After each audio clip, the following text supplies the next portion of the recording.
Hi friends, இப்போ நம்ம round neck வந்து லேஸ் வைக்க போகிறோம். அது எப்படி வைக்கிறதுன்னு பார்ப்போம். இப்போ நார்மலாக இருக்கிற லேஸ் அப்படியே எடுத்து நம்ம இப்படி டிச் பண்ணும்போது இந்த ரவுண்ட் நெக் வந்து இந்த மாதிரி ஸ்ட்ரைட்டாக வந்துடும், இந்த மாதிரி பரண்டுடும். அதனால இது ரவுண்ட் நெக் மாதிரியே ரவுண்டாக உட்கார்ற மாதிரி எப்படி நம்ம லேஸ் வைக்கிறதுன்னு பார்ப்போம். இப்போ இங்கே பாருங்கள், இந்த லேஸ் வந்து அப்படியே தனியாக செப்பரேட்டாக எடுத்துக்காங்க. தனியாக வச்சு இப்போ ஒரு டிச் பண்ணணும். இப்போ பின்னாடி ஒரு விரலை இப்படி வச்சுட்டு இப்படி நம்ம டிச் பண்ண ஆரம்பிக்கணும். ஓரமாக ஒரு தையல் ஓட்டிக்கோங்க. இந்த மாதிரி சுருங்கி சுருங்கி வரும். அதே போல் தையல் ஓட்டிட்டு ஓரமாக ஓட்டுங்க. ஒரு சைடு ஃபஸ்ட்டு நம்ம வைக்கிறோம் இல்லையா, அந்த சைடு தான் நம்ம தையல் ஓட்டணும். கீழ் பக்கம் ஓட்டக்கூடாது.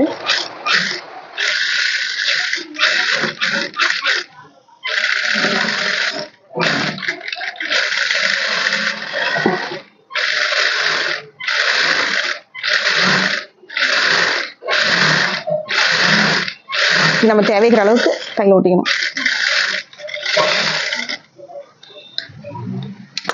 பாருங்க, இந்த மாதிரி இப்படி சுருங்கி சுருங்கி வந்திருக்கும். இதை இழுக்கக்கூடாது, அப்படியே சுருக்கத்தோட எடுத்துக்கலாம். எடுத்துட்டு இப்போ இந்த பிளவுஸ் நம்ம எங்கேருந்து வைக்கிறோமோ அந்த ஸ்டார்டிங்லேருந்து எடுத்துக்கலாம்.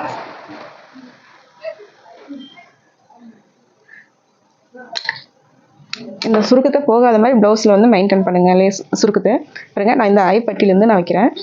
இங்கேருந்து வைக்கும்போது ஃபஸ்ட்டு இதை மடிச்சுட்டு இப்படி வைக்க போகிறோம். இந்த லேஸ் வைக்கிறதுக்கு ஃபஸ்ட்டு நான் இந்த தையலை வந்து பெருசு பண்ணிக்க போகிறேன். ஃபஸ்ட்டு வந்து நம்ம சின்ன தையல் இருந்ததுன்னா லேஸ் மேலே ஓட்டும் போது ப்ளவுஸில் வைக்கும்போது இந்த டிச்சிங்கை வந்து பெருசாக பண்ணிக்கலாம். இப்போ ப்ளவுஸையும் லேஸும் கரெக்டாக ஓரமாக வச்சு அப்படியே தையல் போட்டுக்கணும்.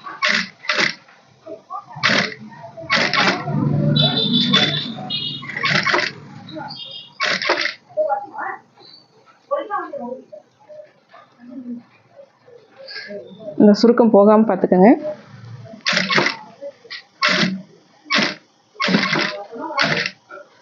கரெக்டாக ப்ளவுஸையும் இந்த லேஸையும் வைக்கணும். நம்ம தையல் ஓட்டின பக்கம் தான் இந்த ப்ளவுஸ் ஓரம் வைக்கணும். அது ஞாபகம் வச்சுக்கோங்க. நான் இங்கே தையல் ஓட்டியிருக்கேன், இந்த பக்கம் ப்ளவுஸ் ஓரமாக வைக்கிறேன். கழுத்து எந்த பக்கம் வைக்கிறோமோ அந்த ஓரம் தான் தையல் ஓட்டணும்.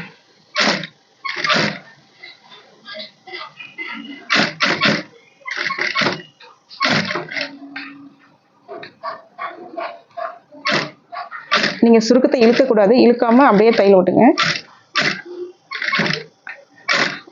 தையல் ஓட்டிட்டதுக்கு அப்புறம் பார்க்கும்போது நமக்கு வந்து அந்த சுருக்கம் இருக்காது, அப்படியே ஸ்ட்ரைட்டாக தான் இருக்கும். நமக்கு ரவுண்ட் ஷேப்பில் கரெக்டாக உட்காந்துருக்கும்.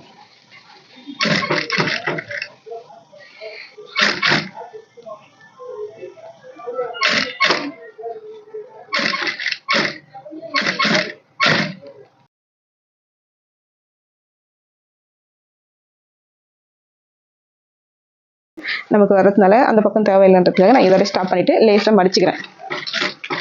திரும்ப அதே பக்கம் இப்படி திருப்பிட்டு இப்போ அடுத்த பக்கம் வந்து அப்படியே ஒரு தையல் போட்டுக்கலாம். இதுவும் நான் பெரிய தையலே போடுறேன்.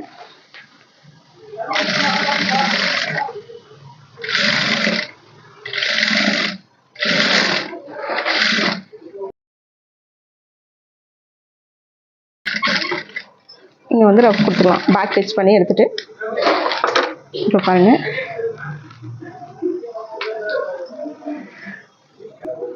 பாருங்கள் நம்ம நெக் எப்படி இருந்ததா ப்ளவுஸ் நெக்கு அதே போல் வந்திருக்கு. இது வந்து எந்த பக்கமும் இப்படி வந்து சாஞ்சு கிடக்கல, அப்படியே ரவுண்ட் நெக்காக ரவுண்டாக இருக்குது. இந்த மாதிரி ஒரு தையல் போட்டுட்டு இந்த மாதிரி வைக்கும்போது ரவுண்ட் நெக்குக்கு கரெக்டாக அந்த ரவுண்ட் ஷேப்பில் உட்காரும். ஓகே, பாய்.